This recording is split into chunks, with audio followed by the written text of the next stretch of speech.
Hi YouTube, welcome to week 10 of my 2026 contest prep series. I have been at this for 2.5 months now, so I am feeling good. I feel like I'm more or less on track for my targets that I have for my season. I am definitely in contest prep. I can feel that I have been dieting for 2.5 months, but I'm doing okay. This prep feels different. I've been on this competitive bodybuilding journey for many years now, and I've gotten a little bit better with it with every year that has gone on. So better mentally, better physically with the process, and just overall mindset-wise as an athlete. So I know what I have to do.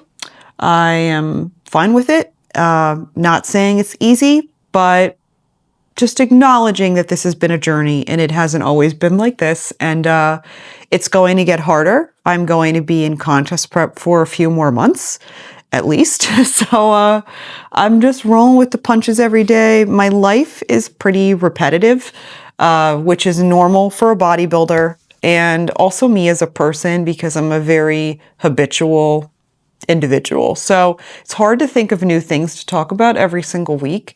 And in addition, I'm going to be real with you guys and tell you that, how do I say this without being super negative or sad? News is a lot. It's a lot. It's been an intense week in the news here in America, and it's very heavy and sad. It's really sad. And when it's like this, which is probably more often than I would like, I feel a way about talking about my fitness journey and my prep journey and dieting and macros and stay disciplined and go to the gym and eat well. And I feel a way about it. It feels so small in comparison to all of the very big things that are happening in the world, and it makes me feel a way. And a lot of the times I just push through it, and I remind myself that people follow me for my journey, to be inspired by me, to learn from me. And also, I very on purpose have decided to keep my content really just about fitness, nutrition, and a little bit of my life. It's a very purposeful decision that I made a few years ago and feel even stronger about it because as the years have gone on, because the news is a lot. It's a lot. The current events of the day are a lot, and I try and give people a space to follow me and just have fun with fitness and nutrition and learn a little something and not be overwhelmed 24/7 by all the things going on. So it's going to stay that way, but I just thought I'd be real with you guys for one little second about that part of my mental space, is that when the news is a lot and really heavy things are going on, which is honestly often, but especially the past week, it's felt really sad and disappointing. And I just feel a little silly talking about dieting in contest prep when it's like that. But anyway, we keep going. We keep doing the thing. I love sharing everything with you guys. And on today, I'm just going to film this in one day. I'm just going to show a little bit of things throughout my day. And the positive side, routine and discipline, it keeps you with a purpose when things around you feel very uncertain. So one of the many reasons I love living this lifestyle. And on that note, it's time to go walk the doggies. We're up quite early today. I woke up early, which is really common when I'm in contest prep as I start to lean down. I mentioned on my vlog last week that once I go below 125, which is where I'm at right now, I'm in the low 124s. My body really doesn't like being here. It's upset. It doesn't like being this lean. Belinda, why are we doing this? There's no reason to be this lean. Stop it. So I wake up earlier as my contest prep goes on. This also has to do with glucose management. My glucose is really good. I get my blood done several times a year out of prep so I can see what it looks like at all phases in my dieting and body comp process. I have good glucose, but So it's not necessarily a glucose thing that makes me wake up super early, earlier than normal when my contest prep moves on. It has a lot to do, I think, with recovery and stress management. If I have a lot of thoughts before I go to sleep, that does tend to get me out of bed about an hour earlier. That actually happens year round, not just when I'm in contest prep. But this week I've had a bit of trouble sleeping to my normal time, which is 4:35. I've been waking up more like 3:30, 4:15. I'm also perimenopausal, so that probably has something to do with it. But it's all right. I'm actually going to take advantage of the time. Shozy, come here. Say hi to the tubes. Say hi to YouTube. Show everybody wants to see your new vest. Show everybody your new harness that you got so everybody can see you. So anyway, so I woke up early, which is fine. I was going to actually go to the gym right away and just train because I was up early. So I thought, why not? But the girls, my little doggies, actually got up with me. So they're ready to go out. So we're going to go get our little walk in. I will not be filming on the walk because it is 20 degrees outside with Chicago wind chill. The Apple weather said it feels like -1. Oh, so cold. So I thought you guys would like to see what I'm having for pre-workout. So I'm working out in the morning today because it's 5 a.m. and I already walked the dogs and I'm ready to go. So I might as well go train. I don't have a Spanish lesson this morning. And my husband's not home, so I don't have all that husband stuff to do in the morning. So I might as well go train.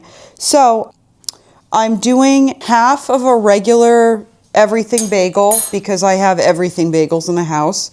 And I'm going to do some vegan Nutella. So a lot of people don't realize that you don't have to eat the serving size of what's on the label. You don't have to. You could eat whatever serving size you want. So 34 grams of this is 11 grams of fat and almost 200 calories.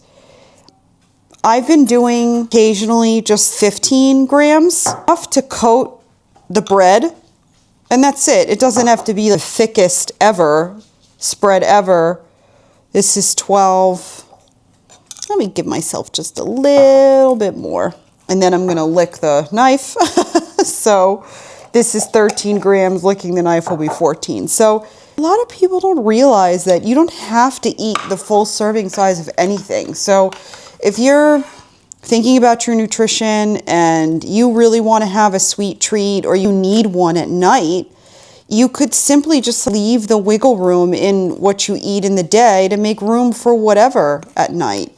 Obviously, this depends on your goals. If you're about to be in a teeny tiny bikini in less than 2 months like me, that's probably not really going to work out as liberally. But for me, I tend to keep something I've been doing differently my past 2 or 3 preps is I've been keeping sugar in my contest prep because I find that, so this is sugar in it, I find that it helps with my reverse diet. That way when my season's over, I'm not crazy craving sugar. I was that first year or 2 when I competed, when the coaches I worked with forbade sugar.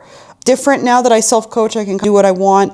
I reduced the sugar amount through the contest prep. I think I'm at 40 grams of sugar a day right now without checking MyFitnessPal. And that includes fruit, sugar from fruit, by the way. So anyway, I'm going to enjoy this delicious yummy Nutella on bread for my pre-workout, and then I'm gonna go downstairs to my home gym and do a glute workout because that's all I do is glutes pretty much. So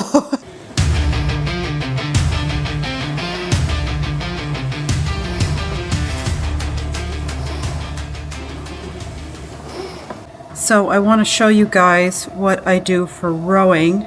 So this is the setup here, and I'm able to use my boot now, and I put the strap all the way down here on my foot, and that's fine because my brake is on the top part of my foot. And I use a little phone stand, and I do a Peloton rowing class like this. So it works out great. I watch this, and I love it. And I like Peloton rowing classes because when I'm rowing by myself, I tend to just feel really hard the whole time. And the good thing about the class is it does a cadence. And so it's good. And I really like it. And I like this instructor. His name is Alex, and he's a former Olympic rower, I believe. So okay, everybody, I'm going to do a mic up workout for you guys.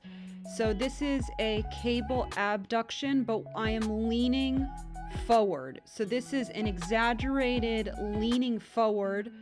My legs are at basically 90 degrees. I'm bent over, and I'm really stretching the glute in the eccentric there. I'm trying to hold 1 or 2 seconds on the top, the eccentric part, the lengthened part of the exercise, and I'm really targeting all of my outer and upper glute here. I tipped over. That can happen because I'm totally leaned forward.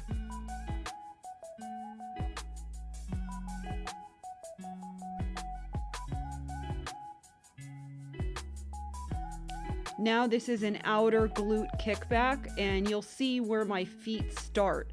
Look how it's diagonal behind the other foot, and see when I stretch all the way up on the top of the movement, see how it's just really rounding all the top of my glute.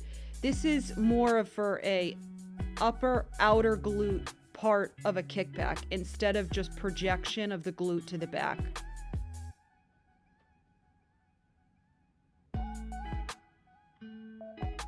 This is a really great cable movement for glutes.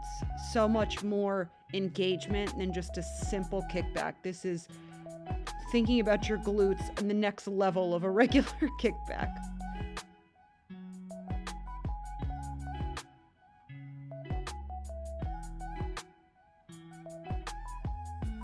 Now I'm doing a machine leg press.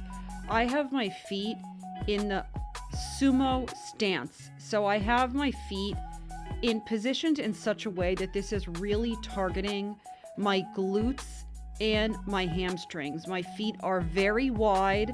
See how wide they are outside of my hips? And I have my toes pointed outward. And this is really putting an emphasis on my glutes and my hamstrings. When your legs are more narrow with your hips, that's going to be more of a quad dominant leg press. This is how you turn it into a glute dominant one. Next, we're going to be doing a butterfly positioning hip thrust. So my feet are together and I'm leaning on the outside of my feet along the bench. So my feet are in a butterfly / Frogger position. They're called both. And I use a plate. I find it feels best on my hips. And I'm really squeezing at the top of the movement. And this is really a great glute burner use. It's very easy to do at home. It's also very effective, just body weight. You don't necessarily even need to use a weight. So here I'm doing banded kickbacks, but I want to explain how I have my feet here. So I have my feet all the way stretched out, and I'm doing them at like a 33-degree angle, quarter of an angle out. So my leg is straight back and a bit out, and this is really what targets the outer and upper portion of my glute, really focusing on giving my glute a rounded appearance.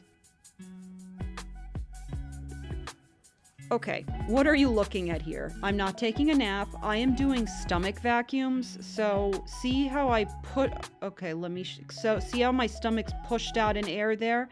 And then I suck the air in and I hold the air for 10 seconds. And this is doing a deep plane stomach abdominal core work. This is working my inner abs. And this is something that bodybuilders do to keep a really tight waist. See how I push the air out and now I'm pushing it back in? And these are called stomach vacuums. I practice these every day. They are a secret to why bodybuilders have teeny tiny waists. And I've been doing these for years.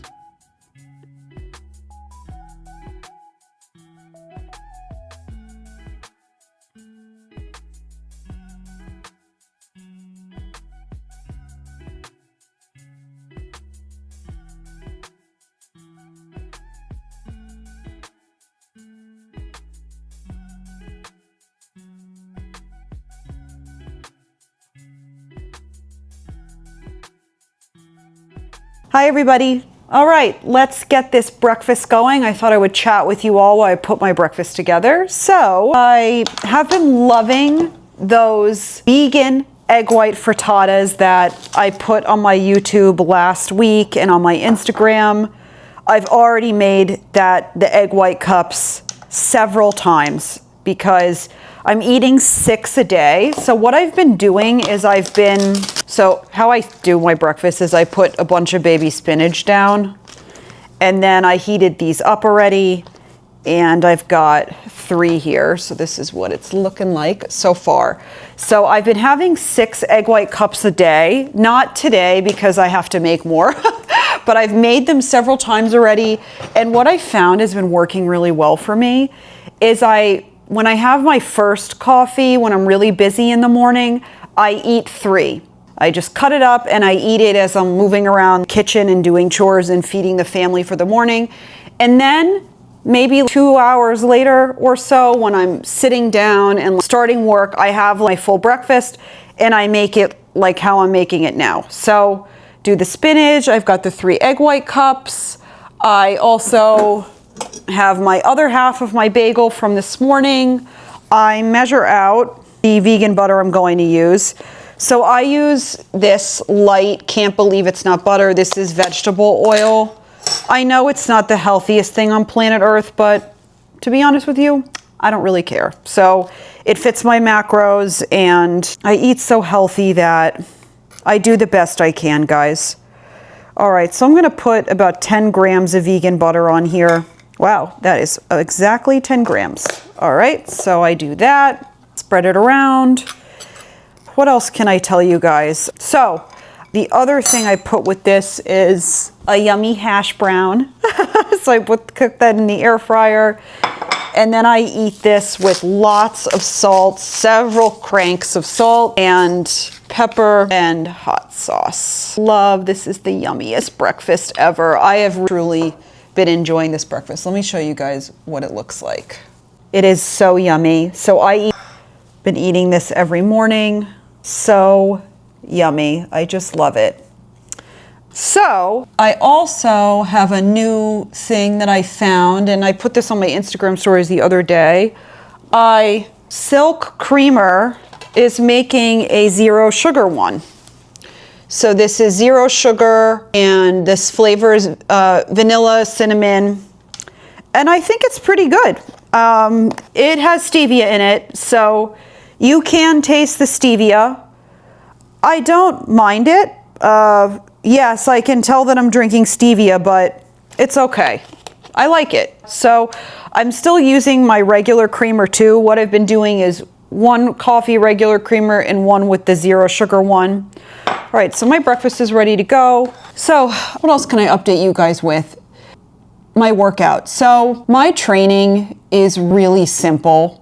I basically train my glutes and hamstrings 3-ish times a week, sometimes 2, and upper body once a week, but the upper body training is not crazy heavy and it's not to build, it's just to refine what I have. And I actually don't do it every week. I think it's probably every other week. And that is my current training split for, it's been that way all of December, going into January and probably February too. I train my core once a week and I do my ab vacuums every day. So my training is really simple. It's very boring. It is not that exciting. And you're probably thinking to yourself, but Belinda, if your training is boring and not that exciting, why do you do it? Well, guys, I'm a competitive bodybuilder. So what's different about that versus being a gym girl or a non-competitive bodybuilder is that I get judged on stage for my criteria in a certain way I have to look. So I train for the criteria, and the judges told me last year to not grow. My musculature is perfect for the division. I just need to work on the density of my glute ham tie-in, which is, it's this part, I'll plug in a shot of what that is on an anatomy chart. It's this line that shows where the glute muscle meets the hamstring muscle. And it only shows on a female when you're basically under 12% body fat. No one on planet Earth sees that unless you're super lean. It's a body part that only is needed for the stage. And I have naturally very short glute insertions, which helps my look because it makes my glutes look nice and round and perky. So genetically, that's great. But unfortunately, my glute hand tie-in is super up in my back shot. And unfortunately, I have to get extremely lean to show it, well under 12%. This year. So I basically train for that line and my upper glutes because you can always work on your glute shelf. But I don't really train my quads. I don't train my upper body heavy. I'm not doing super heavy much of anything except real glute movements. So I am obviously aware that this is not very fun or very exciting, but where I'm at in my fitness journey, guys, is that I'm in my competitive bodybuilding era. So I know what I have to do to have that look on stage, and my training reflects that. I am going to be pursuing my pro card again this year. I tried last year. I came very close twice. So I'm right there. So hopefully this year is my year that I reach my goal. Once I reach my goal, I hope I reach it this year. I don't think I'm going to try again after, because chasing the pro card, the pro qualification to be a pro bodybuilder, it's really exhausting mentally. My training is only for that. And obviously, if I don't reach my goal this year, and all of this dedication to reaching the goal, my training, which is what I love most about bodybuilding, everything is like putting all those eggs in that basket, and if I don't reach it, I will be really disappointed, but at least I'll have given it my best shot, and that's all that really matters to me, is trying.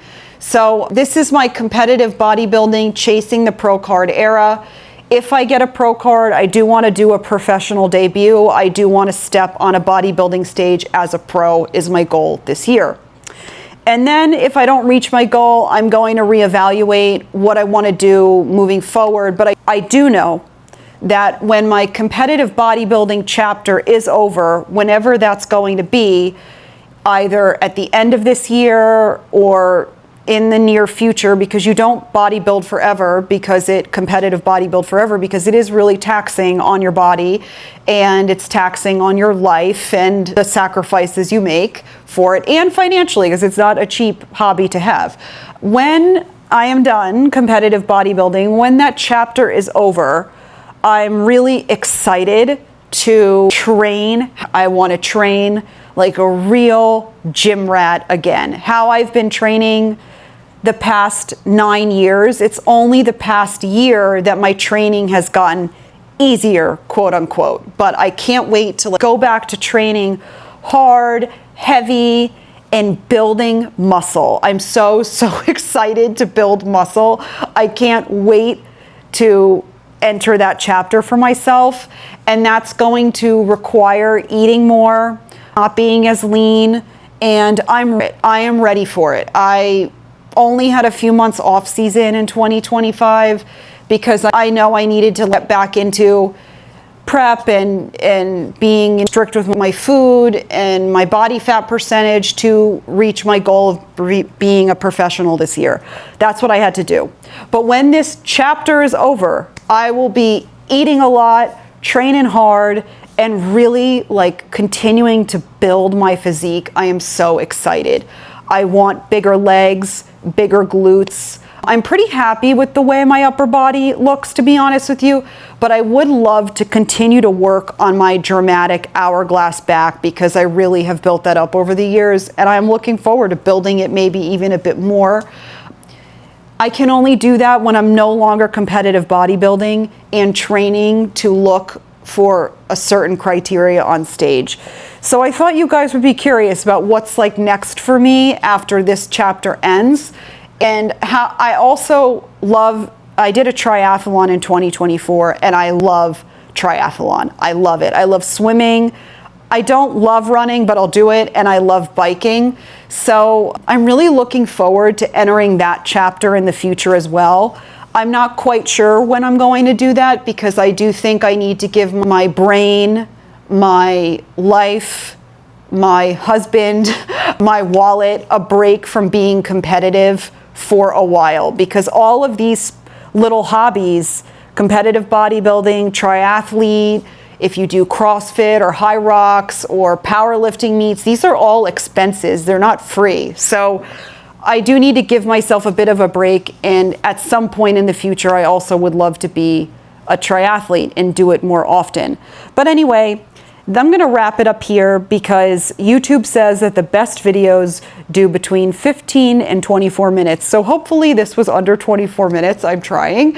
And that's it. I'll see you guys on here for week 11, next week's week 11 video series. All right, have a great one. Thanks for tuning in. Bye.